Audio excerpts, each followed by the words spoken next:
Hey everybody, back with another dividend analysis, and today we're going to be looking at the Clorox Company, or CLX.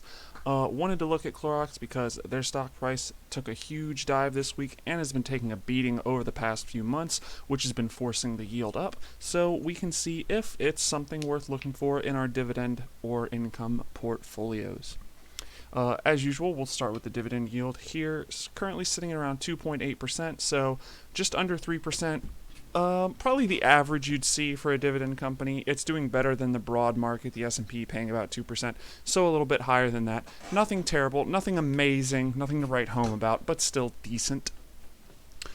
Next, let's take a peek at the dividend history, and we can see going back about 8 years, we were getting about 71 cents a share, while we are currently getting about $1.16 a share. So a lot of growth here, very nice. As we can see, we're going up by about 3 or 4 cents a year until a nice spike in 2018. Still got some growth during the crash last year, and has increased again this year.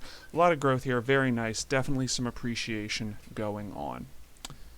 Next, we can see that last year they paid just over $500 million in dividends. Let's go check out the cash flow and see if that was supported.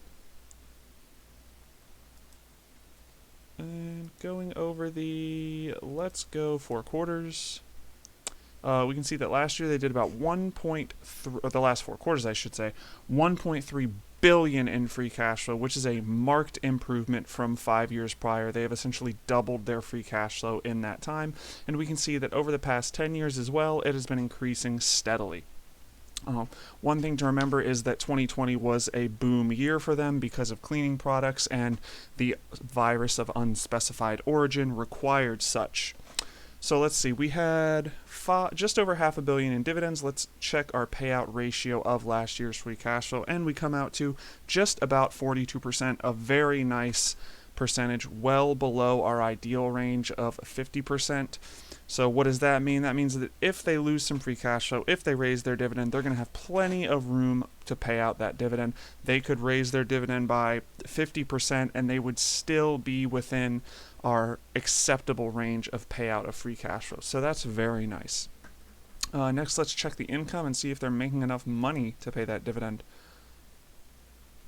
And going to our net income, we can see that, let's do trailing 12 months for this one. We had $710 million in net income over the trailing 12 months. If again we divide 554 million by that, we get a payout ratio of income of 78%. That is just slightly over our acceptable range of 75%.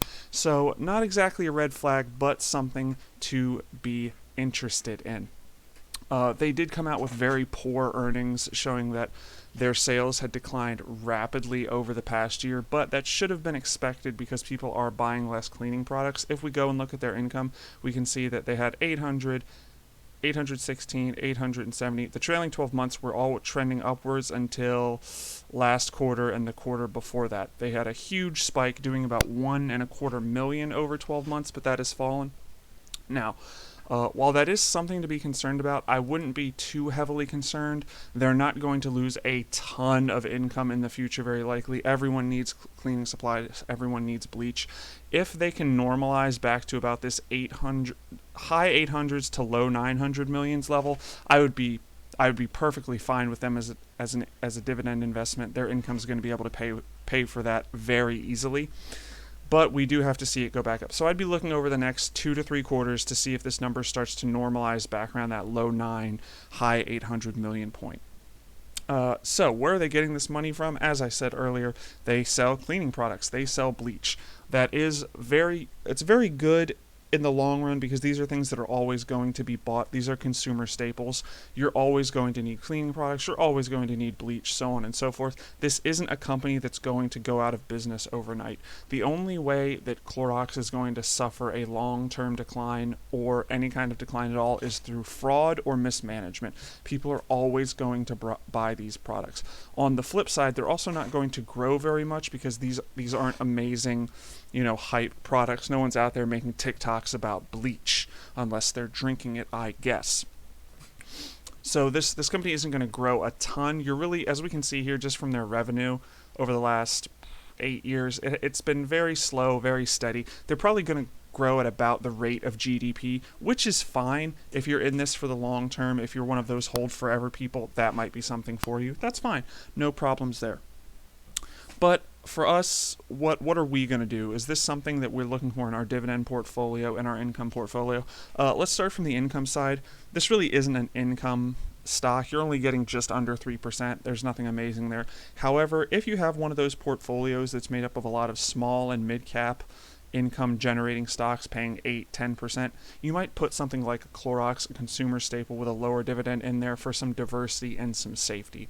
Whereas if your other investments are a little bit riskier, something like this, even if there is a market crash, this company isn't going to go out of business. You're not going to lose all your money, whereas with all your others, that becomes something of an issue. So it might be something of a stabilizing force in your portfolio, similar to something like a Verizon or a Pepsi or something of that nature. Now, what about for dividend appreciation? I think that is where you're really going to be looking at this. If their income normalizes, if their free cash flow continues to grow, I would expect these dividends to continue to increase. Probably not at this rate. As we can see, it's gone up by, 40% plus? More than that. 50% in the last 8 years. That's probably not going to happen in the next decade just because of the law of averages, but I still would expect dividend increases. This 3-cent increase that they did back in 2013, now they're at 5 cents. I would say 3 to 5 cents is very likely for your dividend increase. This 12-cent increase you got back in 2018, not likely to happen again in the near future. But if you're looking for a 2 to 4% dividend yield, or sorry, 2 to 4% increase in your dividend over time, that's probably what you're going to get here. That's not bad at all. The one issue is that the company does seem to be a bit overpriced, and I don't just mean the price is apprehensive from an investing standpoint. $163 isn't terrible. This isn't something like $500 like, a Broadcom, where it's just going to be hard to actually buy shares for the average person. It's more that they're just an overpriced company. As we can see, their current PE is about 28.5, and their current price to free cash flow is about 23. This is a very large, very mature, very stable company. I want to see those numbers at about half of what they are. Definitely want to see them below 15. At $163, it's really hard to justify buying this company for that much. If there's any kind of market correction and we see this 163 drop to say 100, then I'd really start to look at this as something that's fairly valued to slightly undervalued. Until then, this isn't something you have to own. You don't have to write home about this stock. It's not that amazing. If you really want exposure to it, it's one of those things that you might look for in a dividend ETF. But besides that, I'd really wait on this. It's definitely not a bad company. It's not a dying company or anything like that. It's just, if you're a dividend investor, this is a very, very pricey company just to get a nearly 3% dividend. You can find plenty of 3% dividends out there from companies that are much more fairly valued, even higher dividend yields, and better valued companies. So I hope this helps, and thanks for watching.